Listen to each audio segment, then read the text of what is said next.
I have heard your pleas to discuss the rumors that are circulating about Prince Harry and Meghan Markle potentially separating. And in case you're new here, when I look into accusations of trouble in paradise, whether it's William or Kate or Harry and Meghan, I'm not actually interested in what might have happened. I'm interested in why it's being reported on, what caused the domino effect, or what comms teams could potentially be leaking against a certain couple to bolster their profile. For Kate and William, I think that a reason that we're seeing more private life, not so positive speculation has to do with their recent change with their social media, which kind of circumvents the media, and it probably doesn't make Camilla and Charles too happy. But back to Harry and Meghan. So my first thought was, what started this? And I think this article is it, but there's also another person fueling these rumors. Here we go. This piece from The Telegraph around Harry and Meghan's 5-year wedding anniversary. If you want someone to write kind words about your married life, do not ask Camilla Tominey. The Sussexes are frazzled, fraught, and lacking romance, like any couple with young kids. Maybe next time just send an edible arrangement. I'm envisioning the Hallmark card for happy anniversary, sure things suck. Yikes. She discusses how they are leading different lives, including Harry attending the coronation by himself, which was probably a decision that they made together as a couple. Plus, he was in and out of there quite fast to return for Archie's birthday. So I'm not sure how that's indicative of trouble in paradise. And then, of course, the kiss cam moment at the Lakers game. They didn't kiss on the kiss cam, so clearly that's a sign. Another thing that's brought up as proof of their separate lives is Meghan not attending Prince Harry's book launch, which, let's be honest, if she had attended, it would be like, is Prince Harry not allowed to do his own thing? Is Meghan Markle micromanaging their lives? Meghan Markle steals the spotlight from her husband. It's just moving of the goalpost. But that is like some of the examples that are given for why their marriage might be on the rocks. But then here is the kicker.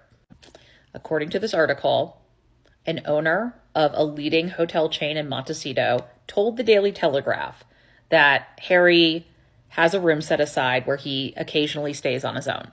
That on top of the fact that he allegedly stays at the Uber-exclusive San Vicente bungalows when visiting LA.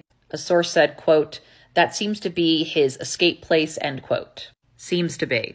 According to Yahoo, a representative for the Duke of Sussex simply said, this is not true. I can't find any additional quotes from this hotel owner. That Telegraph article appears to be where a lot of these rumors stem from. This hotel owner saying that Harry has a room set aside. But from what I've been able to find in a couple of quick searches, I don't see anyone else trying to follow up with this hotel owner. I wonder, though, how much other sources want to dig into it, because it's not necessarily about finding the truth. And also, if you can just run with as reported in the Daily Telegraph, you could maybe take some responsibility off yourself and your own paper. And then there's this man.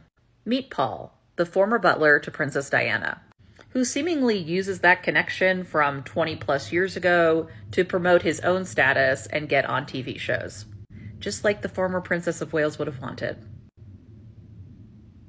This man has been running his mouth, and he believes that the Duke of Sussex will realize that, quote, he has been brainwashed and mesmerized by Meghan's beauty, end quote. Eventually, he will realize the error of his ways and rush back to the open, loving arms of his father and brother in the UK. Gotta say, I don't know a ton about Paul, but from what I've seen, I'm not impressed. In 2003, Paul wrote a memoir called A Royal Duty. It was about his career as part of the royal staff, particularly when he was the butler to the Prince and Princess of Wales and later just the princess at Kensington Palace. Just of note, Harry and William, after the publication of this book, accused Paul of betraying their mother's confidences. They called the book a cold and overt betrayal. I just kind of find him, from what I have seen so far, as someone that is grasping on to any semblance of notoriety from 20 plus years ago to continue making media rounds and selling books. That's a brief overview of what the papers are saying. Now let's look into some TV programs.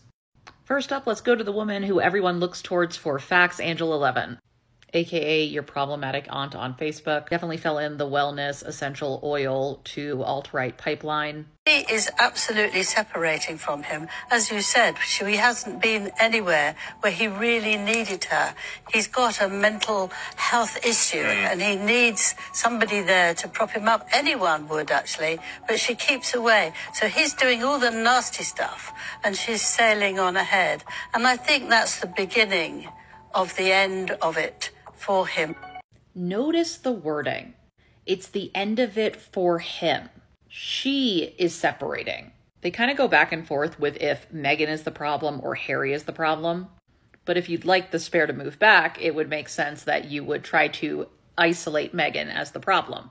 But she's essentially saying a whole lot of nothing. She's not there for him. What proof?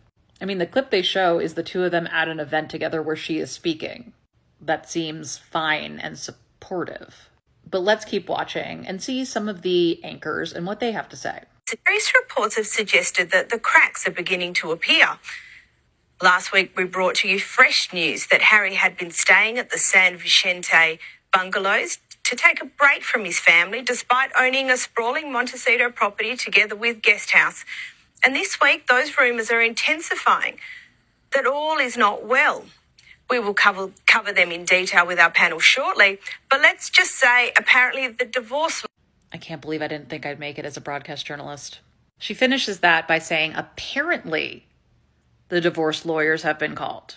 It's those words, seemingly, apparently, likely. You got to watch out for them. Also, it cannot be stated enough, the bungalow in which Harry is alleged to stay occasionally is in LA. That's a 2-hour drive from Montecito, depending on traffic. Some of these international outlets make it seem like Montecito is in LA. Relationship with Meghan Markle was met positively. It all started to head in the wrong direction shortly after they were married.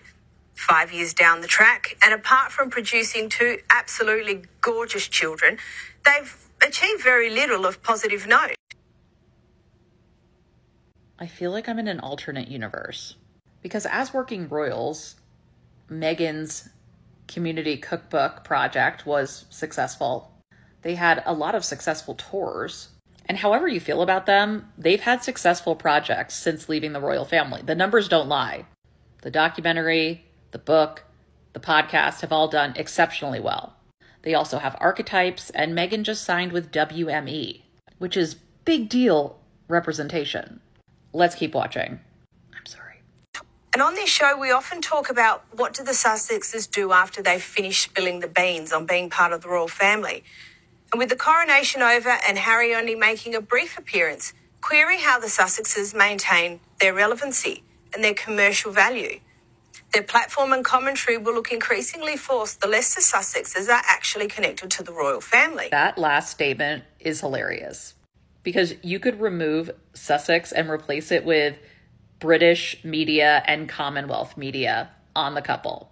Pot, meet kettle. What none of these outlets do is ever examine their role in perhaps causing stress and strain on already a very public marriage. But I'm not surprised with Meghan not attending the coronation and their 5-year anniversary happening weeks later that this is where the conversation is going. And it's the usual suspects that are propelling this narrative. You got Camilla Tominey coming in, Angela Levin, who I believe was talking to Dan Wooten in that clip. The alleged proof that all is not well in paradise, from what we have seen, is Meghan not going on the book tour with Harry, Meghan not attending the coronation, and Harry allegedly having an on-call hotel room in Montecito from an owner who has not been named and a hotel chain that has also not been revealed. That's the basis for divorce rumors. And why run with it at all? Because negative Harry and Meghan stories make money. They bring in clicks. People share them with glee. So that's what I think the why is behind these stories. Again, I don't think there's any there. Just like I don't believe or gleefully predict what's going on in William and Kate's marriage. I'm interested in what gets reported and why, and what might be behind that.